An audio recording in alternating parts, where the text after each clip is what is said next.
In today's episode, we are going to share with you the most important parenting strategy. I think you're going to learn a lot on this one, so join us today. Welcome to the Art of Raising Humans.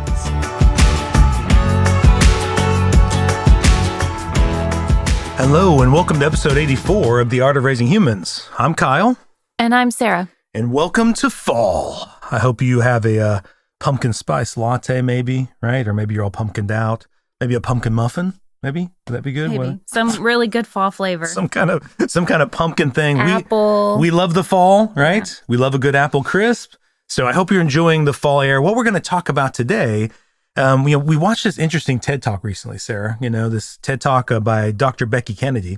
And she titled it, it grabbed my attention right away. She titled it, The Most Important Parenting Strategy. It's kind of catchy, right? Yeah, very well titled.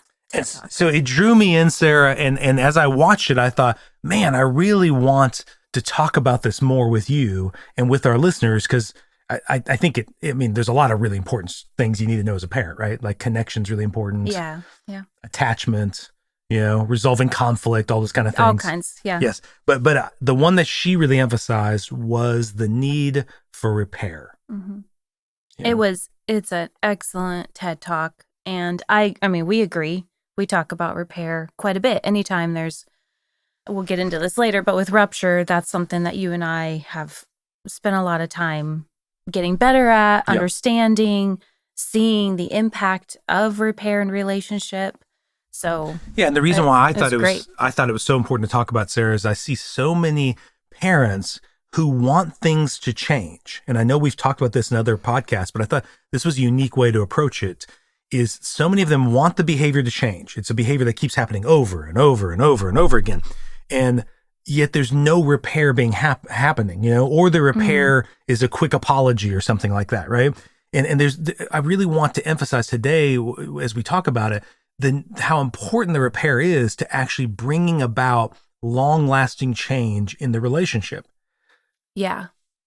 Because something I know that's going to happen in every relationship I have, in our marriage, in our parenting, and friendships, is ruptures are going to happen, right? That's inevitable. Yes. And by ruptures, what do we mean by that? What does ruptures mean? Well, that's when you have a conflict and from my words for it are just the break in the relationship where you feel that space between you and one or both of you are not okay right now. And it hurt that conflict hurt your relationship. And I think we can know it in our head, but we feel it. We feel that distance grow between you and your child, and that's the rupture. Yeah. And so that can happen how? What can cause ruptures? The way I think of ruptures is me yelling, getting really angry, intimidating if I'm mad at all, right? What's some other ways ruptures can happen? Yeah, I think when one person kind of takes power over the other person, I think that creates that rupture.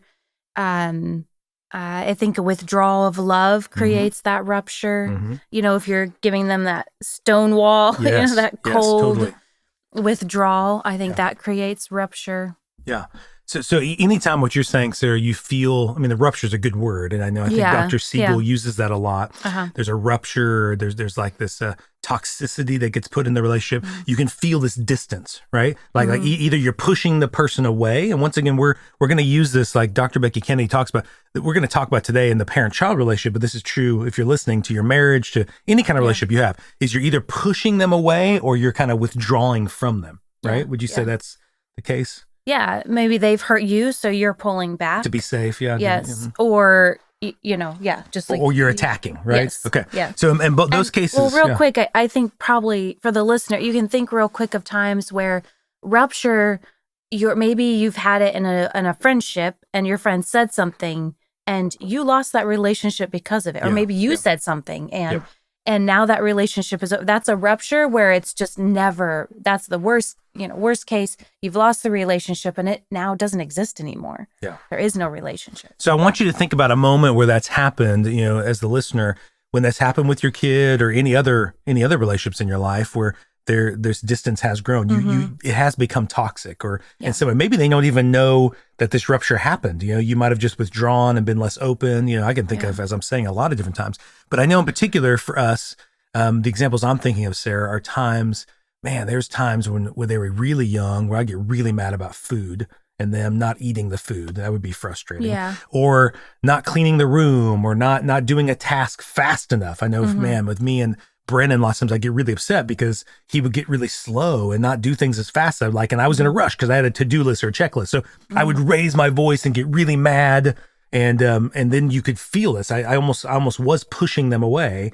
And you could feel there's a distance the rest of the day. Yes. Like the relationship is not the same. Yeah. Right. And I think, for adults, even in marriage, eventually that leads to divorce or, but it's different. And I want to highlight this with children because they can't just do that. Your 4-year-old, your 8-year-old, even your teenager. Yeah. I mean, teenagers sort of kind of can, but they can't just go live in a different house now. I mean, they're kind of stuck in this relationship with you. So rupture sort of does different things. And because they're children, and we'll probably get to this later, the way that they think about it and we think about it is different. Yeah. And I love that you point that out because, Sarah, I'm thinking almost all the kids, especially the teenagers, this is so important because you see over time rupture after rupture after rupture after rupture. And the toll. And none of them have been repaired. Yeah, the toll it takes. And so the kid eventually just, the distance gets further and further and further. Like we've talked about in previous podcasts, they kind of close the door more and more and more. And so then every time they're with you as the parent, they're more and more closed off, less and less open and receptive to you. Yeah. Because the way the brain works is when these ruptures happen, there's a story that starts to develop, and they just, that one moment backs up all these other stories, and pretty soon that becomes a narrative. Right. The narrative is, this is how you see me, because there's never been a repair to help change that story, right? Yes. The story is, you're not good enough. The story is, I don't like you when you're like that, or until you get yourself cleaned up. It's conditional love. Yeah. It's like, now I'm lovable. Oh, now I'm not lovable. Yeah, and I want to point out, and I think Dr. Kennedy did a great job of this on the TED Talk, that a repair is different than an apology, right? Yes, I loved that highlight. Yeah. How's it different? How's it different than an apology? Well, we all know an apology, right? Oh, I'm sorry, I raised my voice at you, and then you just, maybe they forgive you. Yeah. But you've often felt that apology, and you're like, I don't actually feel any better now. Yeah. Thank you, but things are not okay. Yeah.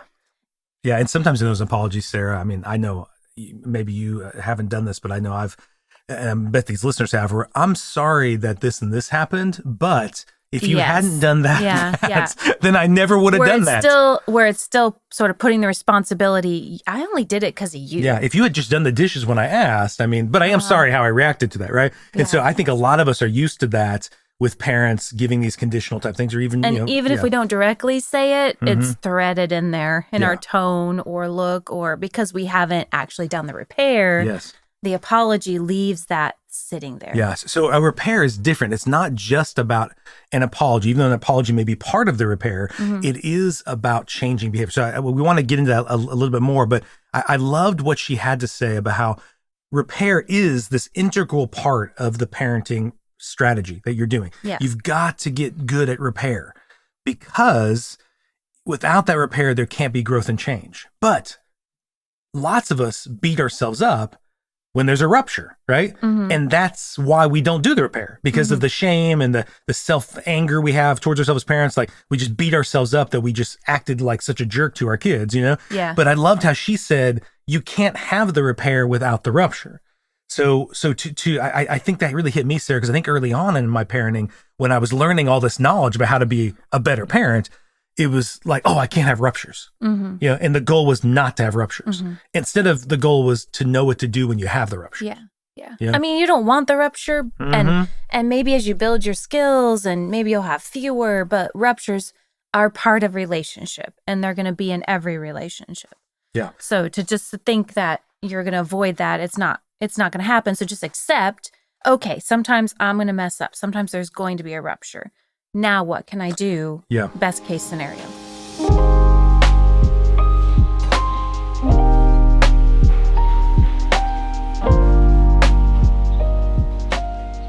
So I'll give a quick example. I want the listener to be thinking of an example when you've caused a rupture. An example that comes to mind real quick is our oldest daughter can be forgetful at times, and she can leave things, specifically her water bottle. So she can leave her expensive water bottle, if you know what I mean. I know you know what I'm talking about.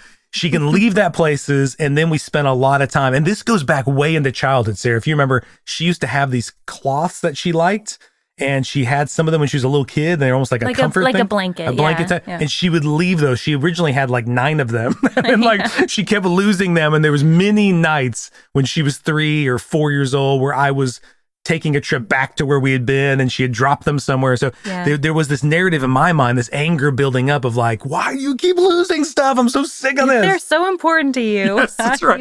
You act like you're dying if you forget them. So the water bottle is just this next thing that was constantly being forgotten. I didn't know this was going back so far for you. It's so deep for me. And so then I would blow up at her and get really mad, and definitely would cause a rupture because I was so tired of it. I feel like, when is this going to change? So for me, I would, that's an example of where I would find out about it, and I would quickly turn around and attack and be like, what is your problem? How do you keep forgetting this? And get really mad. And that's an example of a rupture between her and I, right? Okay. I don't know if you have an example at all of a rupture. When I got caught up in your rupture, probably maybe when I've asked for something to be done, and I feel like I've really set the stage and I've supported, and this is given the time to get it done, whatever task it might be.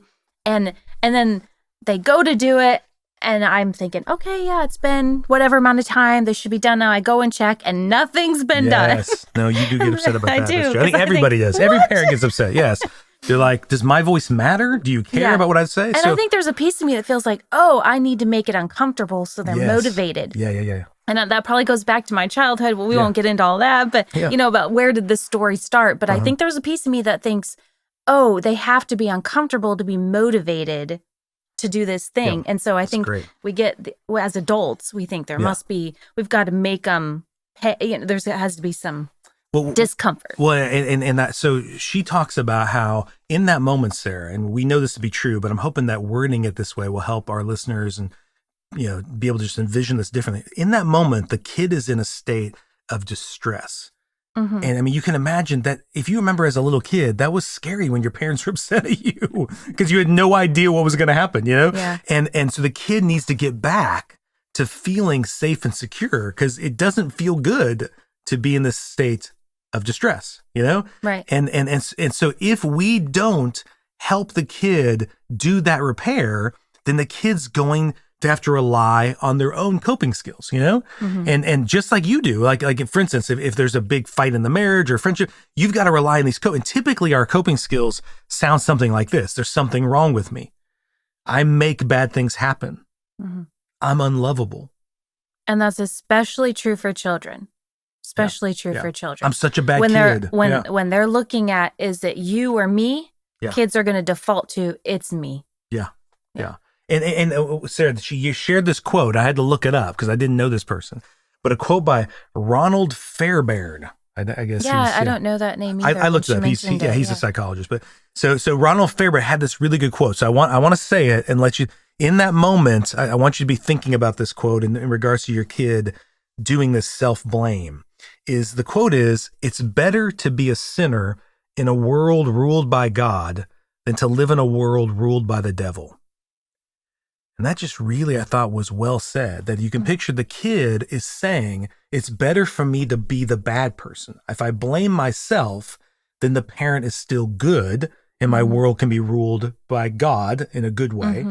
Otherwise, if I start to point the finger at you and say what you did was not good, then now my world is ruled by the devil, right? And this fear of like, that's not going to feel safer. It's actually going to feel safer to blame myself. To tell me that I'm responsible for what you just did. Yeah. Right? And a flood of stories goes through my mind, having worked with kids and even kids who have come out of really, really hard situations and events that have really happened. Abusive situations, right? Where they blame themselves, almost like they deserve to be hit and they deserve to be yelled at. I've seen this happen over and over and over and over again, where they take that on themselves. Even if to us parents it doesn't look like it, Because the parents may feel like, well, all they have to do is this and this. They're doing it themselves. They don't care about me. They don't, whatever you're telling yourself, that's not what's happening inside of them. Yeah. They are doing this. I'm messed up. It always surprises me, Sarah, because especially when it's so obvious it's us. Like I'm thinking to myself. They're saying, I'm unlovable. I'm unlikable. I know. There's something wrong with me. It can never get better. Well, I'm sure the listeners have experienced this, Sarah, where you've blown up at the kid and the kid later on, when you do try to come back and reconnect with them, they'll say something like, I just felt like you didn't love me. Yeah. And that's the obvious reason why you didn't love me is because I'm unlovable, Yeah. And so man, I'm always so surprised that they take it so personal, because in my mind, I'm thinking it's obvious I'm the one in a bad mood. It's obvious I'm the one who's stressed right now. It's not your fault. You don't deserve to be talked to this way, but they believe they do. They think I do deserve to be spoken to this way. I do deserve to be yelled at this way. I brought this on. Yeah. And so she said that she followed up that quote with this idea that it's adaptive for a child to internalize badness and fault, because then they can believe their parents and the rest of the world is good. So it's actually an adaptive skill to then internalize themselves as the badness, as the fault, so they can live in the rest of the world that is good. And this is adaptive for kids, but that has become so detrimental for us as adults. Like you even talked about your response to them not doing what you're saying, right? My response to them losing. I guarantee other adults did that to me when I was a kid. I know. I just school teachers, church, other leaders in your life, coaches. Whoever. Well, and I'll just say something, a little secret to you and to our listeners. I just left my wallet at a store the other day, and I'm sure I'm old enough now where I don't yell at myself about that. Yeah. But I that's exactly what my daughter did. But I left my wallet with all my credit cards and money and license, and I'd been sitting on a couch and I left it there, and I don't think beating myself up about it's going to be helpful, Right. But if our daughter had left her wallet with all that money, it would be hard not to want to get mad about it, right? And to think, oh, I need to really get on to you about that, right? Yeah. So I just thought that was a really powerful way of saying this, that's why we do it as adults, because it's an adaptive skill we wired our brain to default to when we mess up, right? And it doesn't serve us. A lot of adults think, you carry that into adult life, and I messed up. No one even it's hard to build friendships. Oh, it must be me. Yes. I'm weird. Or I'm somehow, something's wrong with me. And in the workplace, we carry it with us where we have those messages still going through our heads. And we know as adults, they don't help me. Yeah. And so I hope, man, I want to kind of really encapsulate that, Sarah, that the reason why the stories like, I make bad things happen, I'm unlovable, I'm not good enough, there's something wrong with me, these stories happen when we are left alone in these moments without any repair. Yeah. That's what makes those stories seem to be true. And that's where just saying, I'm sorry, though kind and meant to help, doesn't change that narrative. That still stays in there without the repair. Yeah. And that's the shortcomings of an apology, even well-intentioned. Yeah. And what I've noticed too, Sarah, over time, because these stories become true, man, by the time kids come to see me sometimes, they're 8, 9, 10, 11, the parents will say they don't want to follow up after an event because the kid, I think, is scared that this story is just going to be backed up by that conversation. That they don't, and they have so much shame over how broken they are. Why would they want to talk about that? I don't want to talk about it because they're just trying, they feel so bad about themselves. Well, actually, they just wants to have that conversation? They want to forget about it. They want it to go away. No, why are you bringing this up again? Just drop it, know? I already realized I'm really bad. Can we just move on? And so that's where if your kids are younger, I want you to realize that becomes hard to undo later on. Not to say it ever is too late. No, and it's not ever too late. And we'll get to that. But I want to say doing it when they're younger and them getting into the habit of the repair being a part of this stuff. They can go, oh, cool, we'll follow up. And I like how Dr. Kennedy said, when you repair, here you add safety, you add connection, you add coherence, you add love and goodness. These things all come as a result of the repair. And actually repair, get this, Sarah, the repair can change the past. Yeah. Repair can change the past. Yeah. How does it do that? How does repair change the past? Well, we stack up these stories in our head. So if I left my little blanket when I'm 3, and then left my water bottle at school at 5, and then left, right? And I'm so broke. I'm so messed up. What's wrong with me? And other stories would pile on that too. I'm just going to use that one as an example. But over time, all those stories build up in our minds. Our minds are gigantic file cabinets, and things get filed away. And so without that repair, that file stays there. But with the repair, the brain is so cool because it pulls in all that stuff at once. So what can harm us is all that stuff is pulled in when something bad happens, it piles in with all the rest. But the same thing happens with the repair, where it goes in and starts to heal all those other ones as well. It can clear out the whole file drawer and not just that one story. And I don't mean to go too deep, but I'm thinking, as you're saying, I think it repairs the story in me too. That story about Abby, I've had a story for a long time that I'm sure connects to a story within me, right? About forgetting things and making sure you remember stuff. And, and that if I go repair with her, it actually helps me understand and heal that within her, but also heal that within me. Yeah. Which is really cool. Because when I forget, it's also okay. Yeah. And so I think that's a really powerful concept that I love that idea of repair, because then my own kid, through their imperfections, are helping me be okay at being imperfect. It's actually creating that cohesion in you. Yeah, that's so too. good.